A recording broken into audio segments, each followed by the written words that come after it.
Hello, I'm Robin and welcome to Modular. Now I know what you're thinking. You're thinking, what on earth is he doing in some kind of grey jumper, like a hoodie? Well, it's because I'm really down with streets, man. That's what it is. And more importantly, it's flipping freezing in here. So at this point, I'm afraid I'm going to have to not to jettison, but cover the wonderful colourful shirts and just go for a colourful scarf. But why am I in this space freezing my little nuts off? Well, it's because that I am dedicated to providing you with superb modular DIY content. And that's what I'm here to do this evening. It's crazy o'clock in the evening, but I think I can just squeeze this little one in. What am I talking about?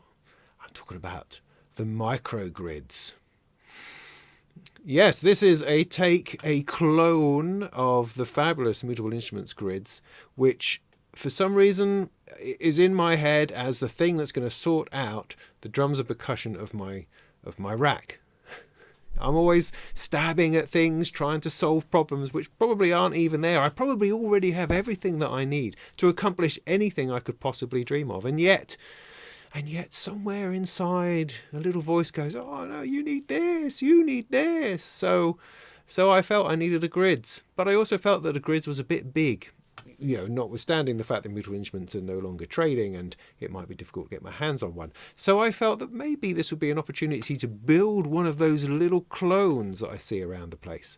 And so we have a microgrids. Now, I got this kit from Pusherman Productions. I've never got anything from them before, so it's quite exciting and quite different. Now, Pusherman tend to do kits for people like ST Modular and other people who provide them with a front panel, often, and a PCB that usually has a lot of surface mount all over it. So they tend to be partially built. Not always. Sometimes it's just plain PCB and you have to do the whole thing.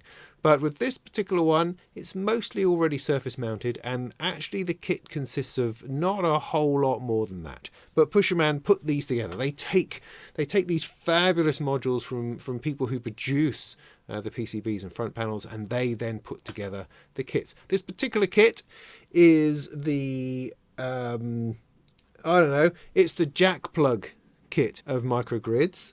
And that's a particular thing. It's an open source version of Emily Gillett's open source version of the grids. I don't know anything particularly deep about it, but let's have a look, see where we get to. So it comes in just a plain box, and all your parts are in a little. I mean, this is an offering bag, isn't it? Sort of thing you'd find in church that you put your pennies in. Anyway, here it is. All the bits are in there, and as I say, there's not a lot because most of the danger stuff is already done for you. It's already on the PCB. So really, it's only the front panel hardware that I have to deal with, and that's why I think I could fit this in a spare half an hour to an hour. I think. So I'm going to give that a go. So that's the PCB. This is the front panel. As you can see, it's much, much smaller than the original grids, which is a relatively wide module. But, I mean, I've been reading up on it, and people tend to think that this is big enough to cope with all of the knobs and the controls you want to do, because it's a very hands-on module. It's the sort of thing you're going to be twisting a lot of. So I'm going to see how that works out. So they are going to be small knobs, I think. I fear. But we shall see. We shall see. I've never played with one of these in the flesh, so I don't actually know what it will be like exactly. That's nicely made, though. Nicely made. So, a bunch of bits. There's a power cable in there, I think. That's about it. So, without much further ado, can you see all right? Are you all right over there? I'm going to wipe the snot from my nose and let's have a look. So in the little bag, so let's just sort everything out first before we go too far. Knobs, more funky conks, patch points, quite a lot of patch points, bunch of washers and screws. Let's get those out of the way over here.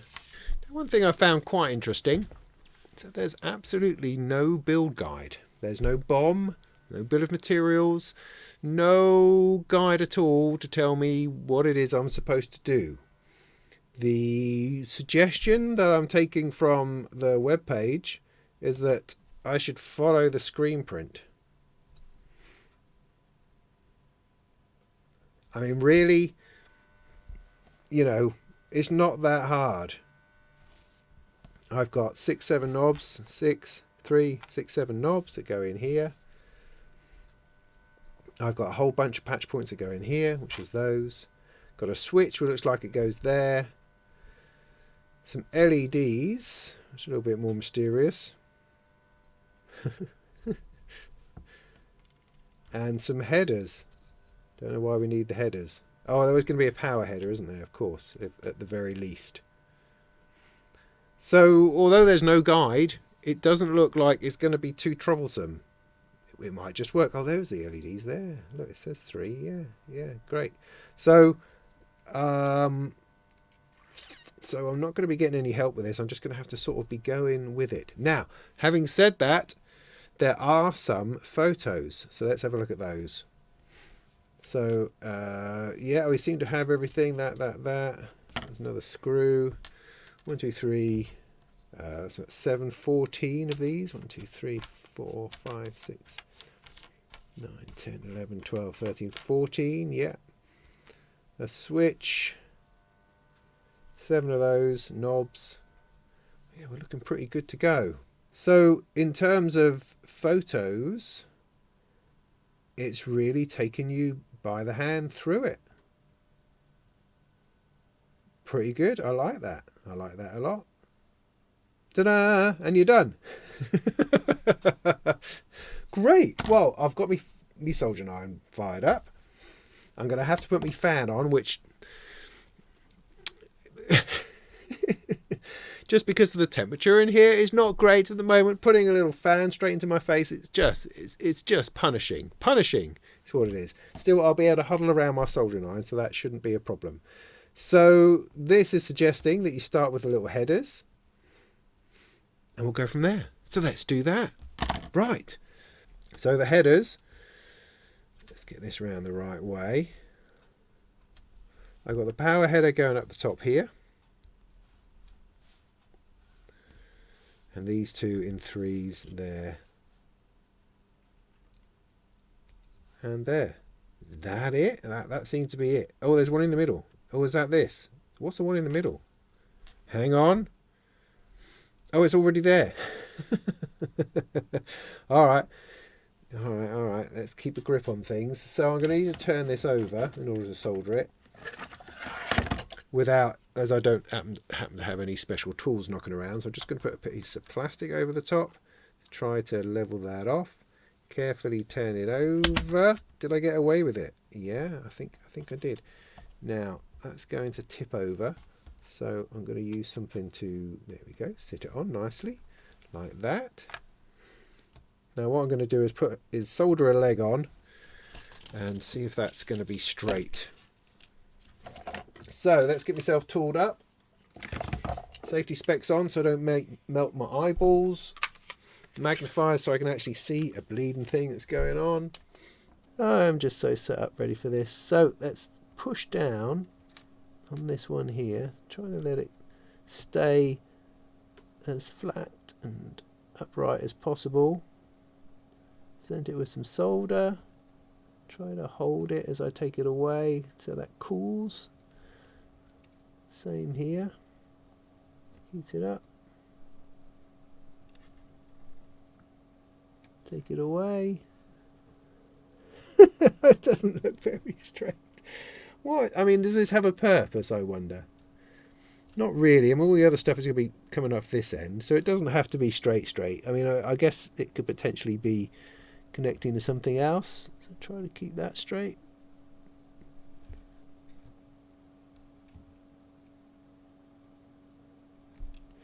Now, there may well be instructions for this on the jack plug website, whatever that is. I don't know. I haven't looked into it deep enough. I would assume if I needed more information, the Pusherman website would push me towards it. I mean, is that a fair assumption? So let's see if those are remotely straight. That's good. You know, they're all right. I mean, I don't know. I could heat it and then just adjust it a little bit. Why not I try to do that? So I'm going to heat this leg but I've got my thumb on the other two legs, so as that melts I should just not, I've just put it into my thumb. I mean, that's awesome. Just sticking out a little bit sideways. What can I do? Yeah, I can just do that. Let's melt that just a little bit, just to get that a bit straighter. That's a bit straighter.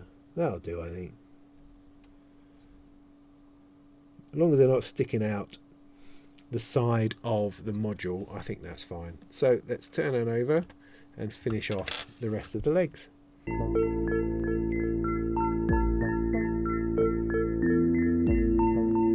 Now I've got a massive bridge just there, so that's lovely.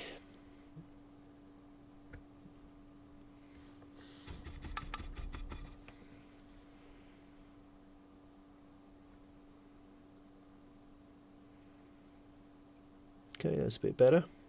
Okay, jolly jolly. Next one, please. So next one is the switch. Wonders how one's going to do that. So that goes on the front panel side, which is this side. Down the bottom here. Does it go any particular way round, I wonder? Doesn't seem to. Switch 1 it says.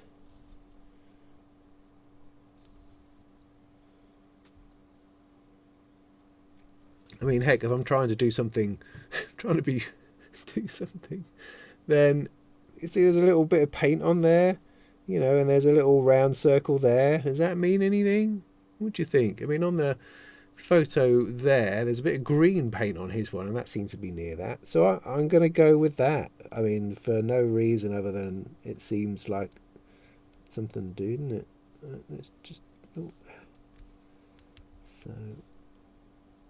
need to wobble those in place. Okay, that seems alright. That seems to sit nicely. So I should just be able to solder it without worrying about it too much. I mean, strictly speaking, what I tend to do with front panel stuff is I tend to put the faceplate on when I solder them. I mean, maybe I shouldn't solder it just yet. Maybe I should wait until I've got everything else in, then put the front panel on, so that I know they're all going to be straight, and then solder them all at once. What does this think? Well, this kind of thinks I should put them all in, really. Or does it? See, that I don't know, whether they are soldered before or after, and then the LEDs.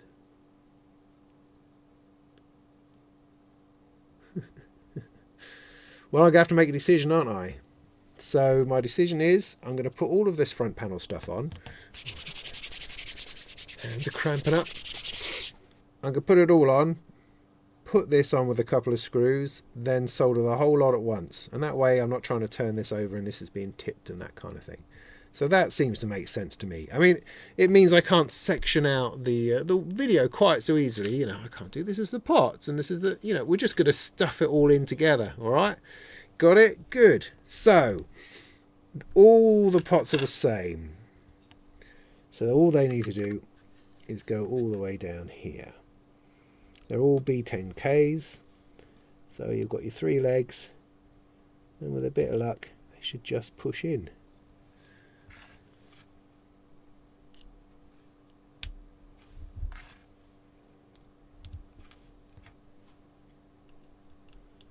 Ooh, got one with a wonky leg.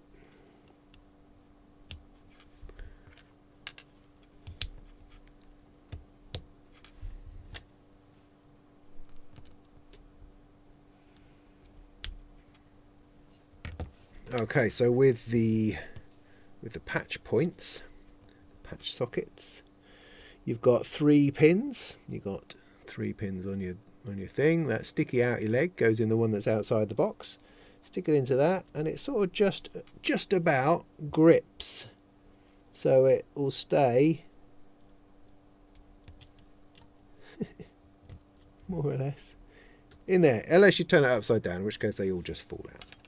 Now over here, these ones here have to share that middle hole, so that goes in there like that. But on the other side, you need the other one to go into the same hole, because that's the ground, the earth.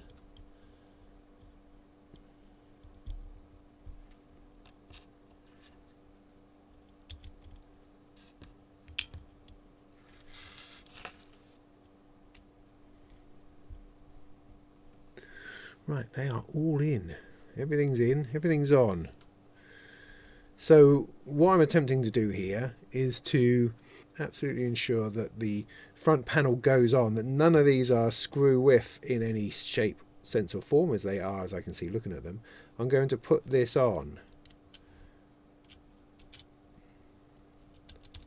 like that, and that's going to ensure that when I solder them in, they're not going to be all over the place. Now I'm going to screw a couple of things in, which will have to come off again because I'm going to do the LEDs, but I'm just going to put them on like finger tight, just so it doesn't all fall off. I'm going to do that one, and that one, because these are the most secure. Just a little one on one of these. Good. So now, hopefully, when I turn it over, it's all going to stay nice, and I can solder all of those bits with it all remaining straight, not having to worry about them wobbling about the place, and the front panel will fit on. See, that's years of experience, that is. That's taught me that. Years or weeks or something. So just get to it.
Super. That's looking really nice. That was relatively easy. You have to be careful of the surface mount. You don't want to accidentally desolder or touch anything with your soldering iron other than the stuff that you are soldering. That's the one thing to be aware of, to be careful of, because if you don't want to mess that up. You don't want to be trying to find a desoldered surface mount component. Right, let's take the front panel off again, and we can deal with the LEDs. So there should be 3. I have 4 for no reasons. So LED 1, 2 and 3. Now there doesn't appear to be any indication on the PCB on what's positive and what's negative. That's a shame. Now I'm going to have to go on the image here, which is actually very, very helpful, because long leg is positive, and so if I hold my module in the same orientation, which is like this, then I can see that the longer leg is at the top or at this side. It's this side at the top first. So if I go through here,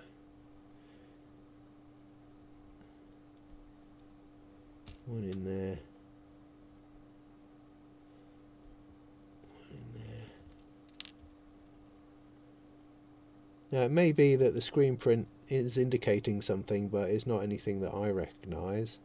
A little plus sign, it's always a good one, or a flat bit to indicate the flat side of the LED, but none of that was there. So if I push all those through for a minute, and then go back to what it should look like, similar to what they've got there. And it should be long leg, short leg, long leg, short leg, long leg, short leg. That's what I've got. So hopefully I can be sure I've got that right. No, no, no, no. This is all wrong. It's all wrong. The LEDs are all wrong. They're completely backwards. The Pusherman image is wrong. My installation is wrong. Absolutely wrong. Do not put them in this way around. The long leg is indeed positive, but it should be orientated the other way. So if you see the LED nearest the side of the PCB, that should be long leg first, then the small leg, which is not what you see, and not what I did. And so when I got to the end, to the testing, I found that none of the LEDs actually worked.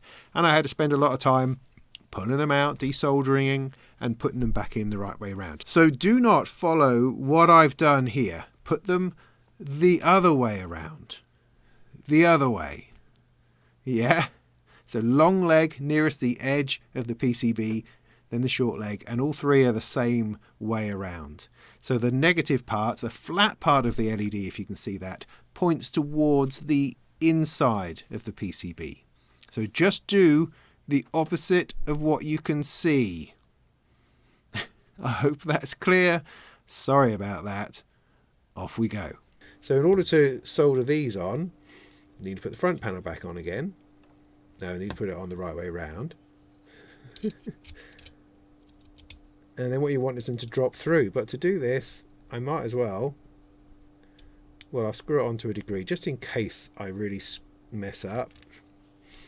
So I'm going to put that on there, another one next to it. So with the LEDs, you turn it over and you give these a shuffle till they fit through the holes. Like that. Great stuff.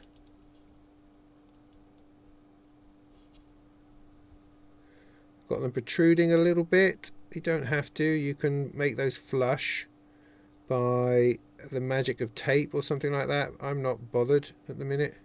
So I'm just going to have them settle and sit, and I'm just going to solder the blessed things in. Seems like a plan.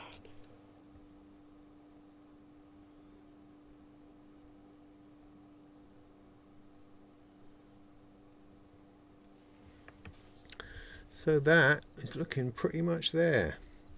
Now I seem to have, I've got 7 washers, good. I've got 7 knobs, so I think the washers probably should have gone on first. Let's try and get that right.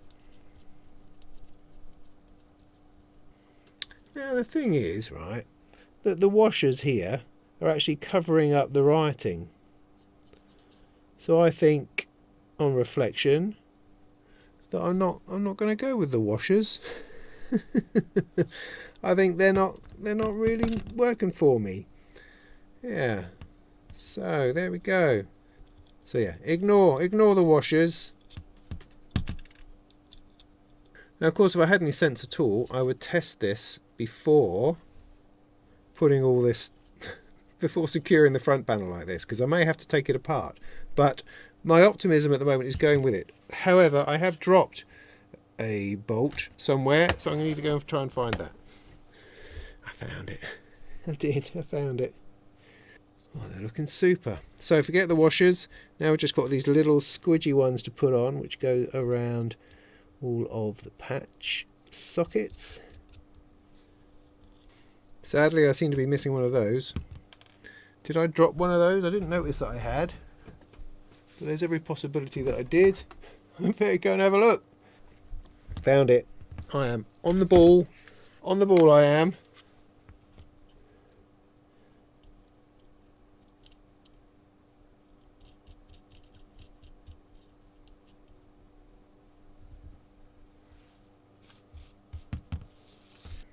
Nearly there.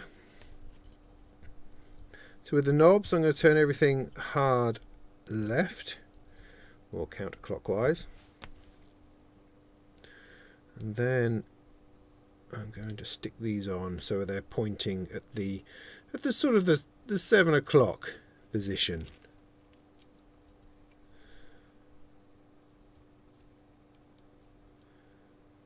Something like that. Give it a push, and hopefully that'll be about right. So long as the rest sort of more or less follow along, shouldn't be too far off. Good. Right, I'm fascinated to know what this is going to achieve. But it's very exciting. Super. Well, then let's plug it in, see what the heck happens. So, where's the power? Power cable. Nothing unusual about that. For this, just got to make sure that the power goes in the right socket. How are we going to know if it's the right socket? The answer to that is we are not going to know. Oh my goodness. So, I mean, this is the power here. There's a line there. Do you see that? There's a line just there, which I'm going to take to mean is the red line. That's all I've got going for me. I'm going to say that means -12, which is where the red goes. And I'm just going to have to look out for smoke and disconnect it really quick if that doesn't work. So as the rain starts to fall, we're going to turn this on, see whether it gives us any cause for concern.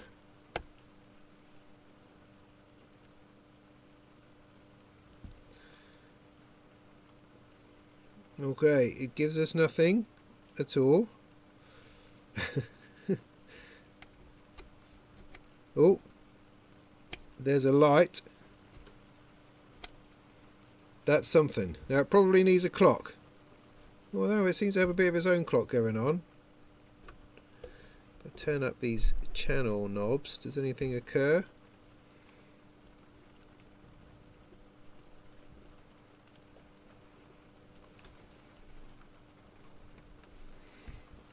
Unknown at this point. So I think probably what I should do is give it a clock. So I've got no instructions. There's no instructions.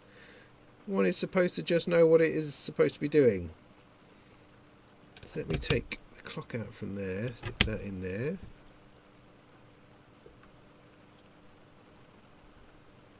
It does not appear to be. Oh, that's better. That's now clocking. Not getting any lights here. I wonder whether I'm getting an output. CV1.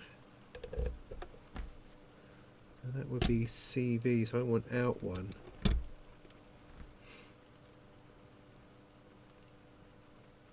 There's a pulse. Out 2. Out 3.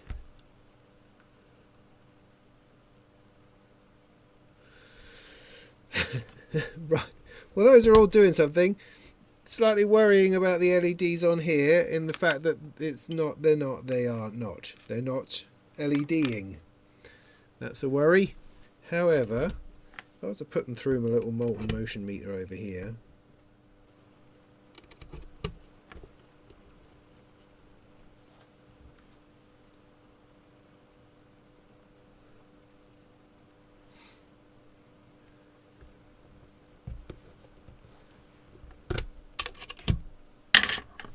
let's transfer these lights to the facelunar.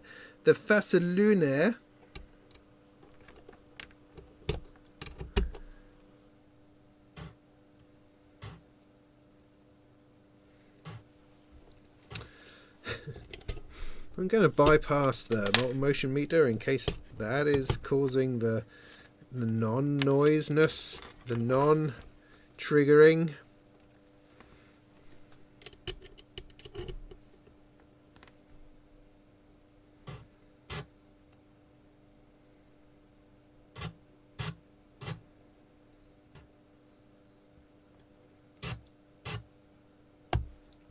Okay, I'm going to replace the facelunar which is a fascinating module with something that I actually understand, because I don't I don't know it well enough. It's always worked really well in its context, but I have no clue what I'm doing with that, so let's swap that to something I understand. You can't go wrong with the Pico drums.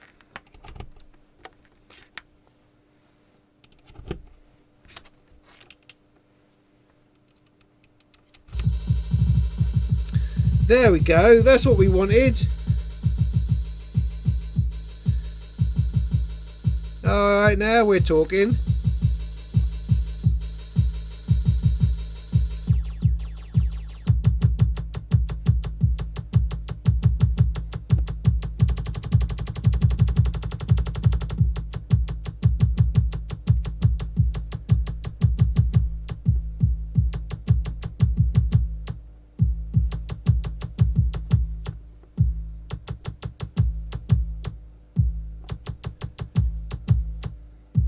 Well, there you go.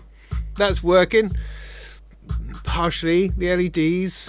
That's very annoying. Very annoying. I followed it as far as I could see. I had that right. I had it the same as the picture, and yet it's the LEDs are resolutely not lighting. So am I going to have to take it apart? What sort of time of the night is it now?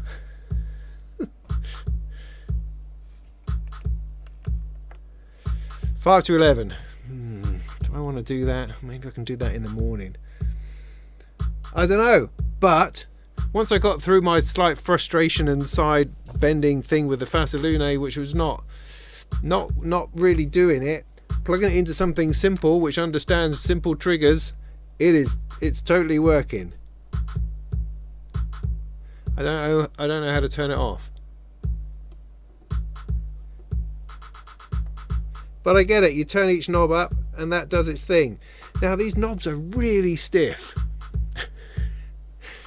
I don't know how I'm going to see that in terms of a performance. So much so that I'm thinking I need to add like a performance CV controller thing, like for instance, oh my flipping modular motion meter. Now that's interesting. Right, let me pull all 3 channels down. I've got outputs here. Let's do that. Let's do that. That's a brain something. So let's stick this into 1. This into 2.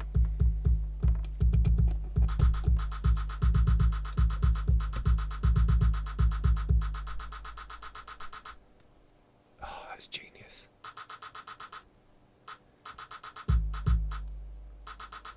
Stick number 3 into chaos.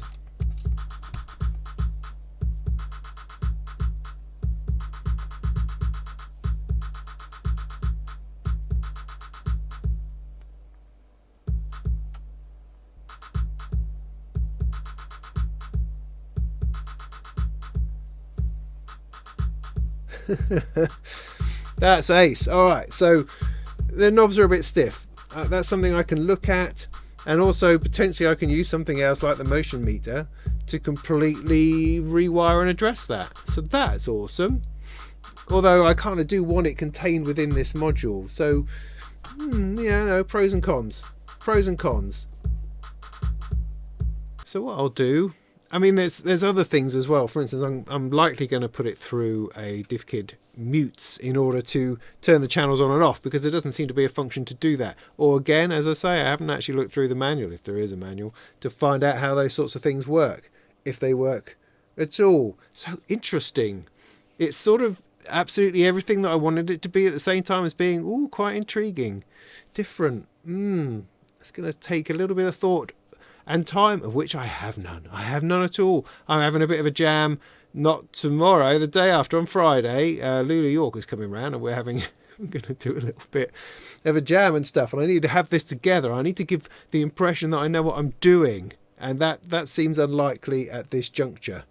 But what I will do, I will go away, I'll reverse these LEDs to see if that works. I might do that right now. I might just get it done. And then I'll see if I can do another bit of a demo, and then that'll be enough, I think, for this video. By far. It's only a quick build. You know, the fact that everything was there, it was just the front hardware, makes it, you know, a relatively easy build. A little bit fiddly around that surface mount stuff so you don't accidentally screw something up. Which I'm assuming that I haven't. I mean, I might have done something awful to the LEDs. It might not work. But all I can do to test that is to turn them round the other way. How bloody annoying is that? I'm sure I had that right. I'm sure I had that as a picture. Anyway, we'll find out. So that is the microgrids. It's hopefully going to be a fundamental part of my rig going on further in. If I can get those knobs loosened or work out a better way of sorting that out, maybe I just have to sacrifice a motion meter for that job. Maybe. Or two. Surround it on either side. And then another one to show the patterns as well. That would be brilliant. Brilliant. It's useful for everything, that bloody thing. Well, there you go. I hope that's been useful. Hopefully there's a demo after this. And if there isn't, who knows and who cares? And in the meantime, go and make some tunes.